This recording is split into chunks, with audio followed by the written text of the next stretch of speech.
Rangtara news bell icon दाबायला विसरू नका। निर्भीड आणि निष्पक्ष रंगतारा न्यूज।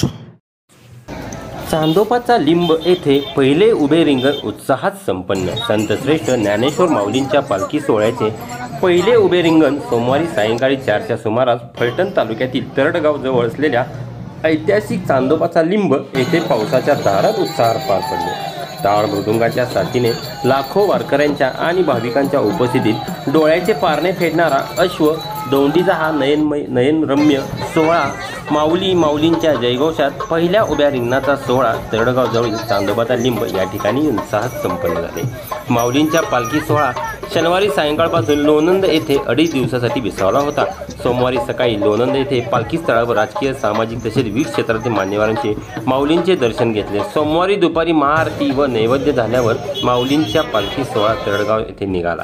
खंडाळा तालुक्यातील फलटण तालुक्यात प्रवेश करतात सदरचा ओढा येथे जिल्हा परिषदेचे माजी अध्यक्ष संजीवराज निंबाळकर, आमदार दीपक चव्हाण, दत्ता बावनपट, खटाळ कापडगावचे सरपंच यांनी ग्रामस्थांनी यांच्या उपस्थितीत फलटण तालुक्याच्या वतीने सोहळ्याचे स्वागत करण्यात आले। पालखी महामार्गावरील ऐतिहासिक चांदोबाचा लिंब या ठिकाणी प्रथम पालखीच्या मानाचा नगरखाना माऊलींच्या चांदीचा रथ पोहोचल्यावर सर्व दिंड्या आणि त्या जागीच थांबविण्यात आल्या। त्यावेळेस पाऊस आपल्या वैष्णवांच्या मेळ्यावर जलाभिषेक करत होता। भर पावसात सर्व दिंड्यातील वारकऱ्यांनी दोन्ही बाजूने उभे राहत रिंगणाच्या माऊलींचा जयघोष करत केला। त्यावेळी चोहो बाजूने त्यांची देही, त्यांचा डोळा, रिंगण सोहळा पाहण्यासाठी आलेल्या भाविकांचा उत्साह ओसंडून वाहत होता। पदरांनी रिंग उभं करण्यासाठी जागा पाहणी केल्यावर पालखी सोहळ्यापुढे असणारे 2 अश्व, ज्यात एकावर स्वतः माऊली स्वार असतात तर दुसऱ्या सतोळे सरकारचा आळंदी घोडसंस्थानाचा घोडा, ज्यावर चोपदार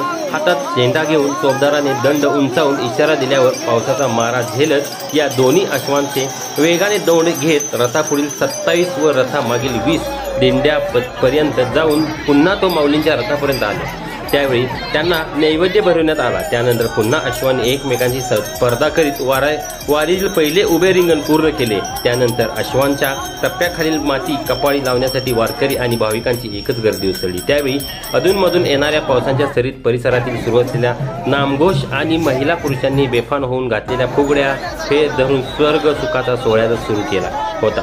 रिंगणाच्या जागेत सुंदर रांगोळ्या काढलेल्या होत्या। रिंगण सोहळ्यात आटपून विविध खेळ खेळून पुन्हा अलोट गर्दीने वारकरी मुक्कामासाठी तरडगाव मारले।